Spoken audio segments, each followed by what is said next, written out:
On the 12th of March 1938, German forces crossed their southern frontier and advanced unopposed into Austria.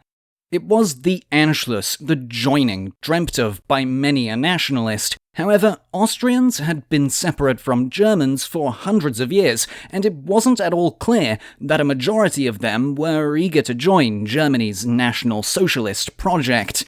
The Austrian state was desperate to avoid it, so come 1938, why couldn't Austria resist? How did Austrians come to have no other choice but Anschluss, and then how did Germany annex Austria?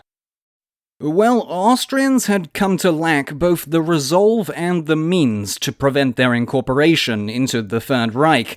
Enthusiastic crowds welcomed Adolf Hitler with flags and salutes when he entered Austria at his border town birthplace, and Austrians from all walks of life came out to cheer him as he drove triumphantly into Vienna. By no account were they all devout Nazis, but after 2 decades of humiliation, poverty, and political violence, Austrians were ready for change. The dictatorial regime in power since 1933 collapsed, and Austrian Nazis took over the government. They happily handed over the country. Getting to the point where that was possible had been much more complicated. Germany wasn't ready for a world war in the 1930s. The Nazis needed time to stoke the economy, rearm, and fully clamp down on dissent at home. Taking Austria would violate the treaties of Versailles and Saint-Germain and have to be done over British and French objections. Given they did their best to appease Hitler until Germany invaded Poland, the more pressing concern was actually his fellow dictator in Rome. Mussolini's Italian fascists maintained close ties with Vienna. Austrian society was deeply divided and pessimistic in outlook. It had been since the end of World War I. The war shattered Austria's centuries-old empire, and Austria-Hungary's German-speaking regions attempted to join with Germany in 1918. They even called their transitional regime German Austria. That was blocked by the victorious Entente, but before anyone had ever heard of Adolf Hitler, Anschluss was genuinely popular in Austria, being endorsed by every major Austrian political faction at war's end. That enthusiasm cooled. Austrians split over the question of their Germanness, among many other things, and some did end up resisting the 1938 Anschluss, just in the decade and a half before it, rather than on the day Hitler drove in. In the 1920s, it was the Austrian Social Democratic left that championed the Anschluss cause. They saw the Weimar Republic as a suitable mechanism for bringing about a socialist Greater German state. Hitler's coming to office in 1933 changed their minds on that. The Social Democrats' main problem when Austria functioned democratically, though, was that they were never quite popular enough to win power in a parliamentary system.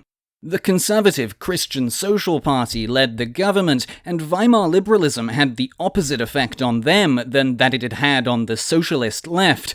Increasingly, the Christian Socials developed their own Austrian, not German, nationalism. They centered it around the Catholic Church and looked more to Mussolini's Italy, not to Hitler's nascent Nazism, for inspiration and protection. Still, for the time being, a fragmented parliament reflecting a fragmented society meant that conservative chancellors had to work with the pro-Anschluss Greater German People's Party. In spite of what its name might suggest, the GDVP wasn't the predecessor to Austrian Nazism. That honor goes to the German Workers' Party, founded by ethnic German trade unionists in Austrian Bohemia in 1904. It never got very far, but the Munich branch of the tiny DAP was discovered in 1919 by a disgruntled Austrian-born German corporal with a penchant for nationalism, anti-Semitism, and public speaking. Renaming it the National Socialist German Workers' Party, Hitler spent the next decade leading the Nazis to power, crushing opposition from German Social Democrats and conservatives alike. Meanwhile, in Austria, National Socialism went basically nowhere on its own. German and Austrian democracy both ended in 1933. However, in Austria, the rise of the Fatherland Front was a step away from Anschluss. In the interwar years, the Austrian left had agitated for revolution, while the right feared a Red Terror, and then the Great Depression hit, which made everyone much more calm. Paramilitaries roamed rampant. They included the reactionary Heimwehr, many proto-Nazi militant groups, Christian social stormtroopers, and the social democratic Schutzbund. They regularly clashed at protests, riots, and strikes, and also came up against the state. Notably, 2 acquittals for murder saw Vienna's Palace of Justice torched, and nearly 100 people were killed in response. Dictatorship came when the government, under Engelbert Dollfuss, prevented a gridlocked parliament from resitting in early 1933.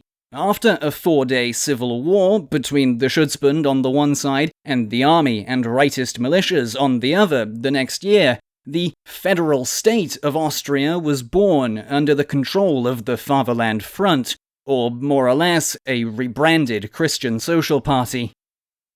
Hitler was not a fan of that. Dollfuss was killed in a German-backed coup attempt in 1934. Only Italy, threatening to defend Austria, stopped German forces from crossing the border then. That reliance on the Italians, Austria's historical enemies, didn't help the front's image. Little suggests that its austrofascism was ever popular. The regime needed either a broader base at home or to gain firm international support to survive. Instead, hoping to use Austrian Nazism against its left-wing opponents, Vienna began to court Berlin. The new chancellor, Kurt von Schuschnigg, lacked the political savvy to get the first, and he lost the second when Mussolini allied with Germany to gain support for his war in Ethiopia. 1936 saw Germany recognize Austrian sovereignty. In exchange, Austrian Nazis were given some government posts. Kurt von Schuschnigg had made the mistake of assuming Hitler to be a man of his word. While the Fatherland Front stagnated, National Socialism's popularity grew in Austria, particularly among the young. Rearmament and enormous government-sponsored infrastructure projects helped Germany recover from the Depression, something alluring to still poor Austrians. Hitler's Reich offered stability to a people plagued by violence, ironically despite a lot of that being done with his approval, and it didn't hurt that the Führer was of Austrian extraction himself. Lawyer, later war criminal Arthur Seyss-Inquart became a respectable face for the expanding movement. Their party crushed by the regime, socialists were sold good jobs for hard-working Germans. Liberal nationalists were subsumed, and middle-class Catholics promised a romantic Greater Germany. In a society already rife with anti-Semitism, Nazi prejudices also appealed. To the Marxist masses, Jews were their capitalist oppressors. To Catholics, they were biblically untrustworthy, and in general, they were pilloried as parasites propping up the inept dictatorship. Those perceptions already existed. Nazism injected the old anti-Semitic tropes with steroids. Anschluss was achieved when Germany formally incorporated Austria on March 13, 1938. By early that year, the situation there was as thus. National Socialism had not become widespread enough across Austria for it to have joined Hitler's Germany without any coercion on his part. At the same time, though, the Fatherland Front's government-promoted Austrian patriotism was a minority view. From Germany, Hitler saw Anschluss as an ideological imperative. Internationally, no one was coming to Austria's aid, and at home, the Austrian armed forces were an irrelevancy compared to what the Germans could muster. Von Schuschnigg and the Front's only potential advantage was that Hitler preferred the idea of taking Austria bloodlessly if he could. In February, he summoned the Austrian Chancellor to Berchtesgaden. There, Hitler threatened Schuschnigg into agreeing to subordinate Austrian foreign policy to Germany and bring more Nazis into his government. Seyss-Inquart was made policing minister. His back up against a wall, Schuschnigg went home and, in a bold, if ultimately futile move, called a plebiscite on Austrian independence, hoping to undercut Hitler with an anti-German result. Public sentiment had always leaned towards Anschluss as a principle. That had to be countered, so on the condition that they campaign against annexation, the Fatherland Front re-legalized opposition parties.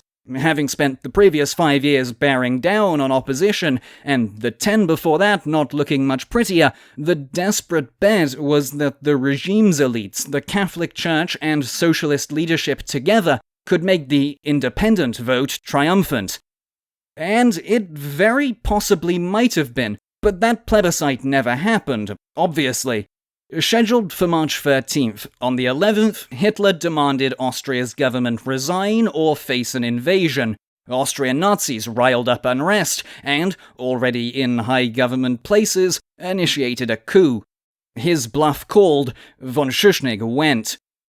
To restore order, German troops entered Austria on the 12th, followed by their Führer.